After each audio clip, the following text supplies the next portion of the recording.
ఏం చేశాడు? ఆయన ఎవరో మోకాలు కన్నీటి ప్రార్థన సంఘాలు కట్టాడండి అని చెప్పాడు. నో సంఘాలు కట్టలా. సంఘాన్ని కడతాక ఆయన ఎవరు?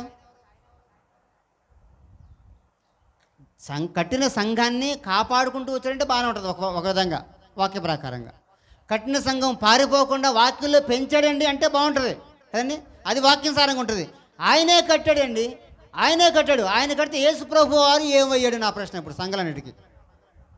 పలానా ఆయన ఉండి పలానా దేశంలో ఉండి వచ్చాడు, బాగానే వచ్చాడు, నేను కాదంట్లా, వచ్చాడు, శ్రమపడ్డాడు, మోకలు అరిగిపోయినాయి, కళ్ళు అరిగిపోయినాయి, శ్రమపడ్డాడు, చంపబడ్డాడు, అన్నీ బాగానే ఉన్నాయి. కానీ కట్టింది ఆయన కాదు. అందుకని పేతురుగా చెప్పినట్టే తన విలువైన రక్తము చేత ఏంటండి, అమూల్యమైన రక్తము చిందించి తన స్వరక్తము చేత ఏం చేశాడు చెప్పండి? సంఘమును సంపాదించాడు. ఎవరు రక్తం కార్చారు చెప్పండి? ఏ మిషనరీ కార్చలేదు రక్తం.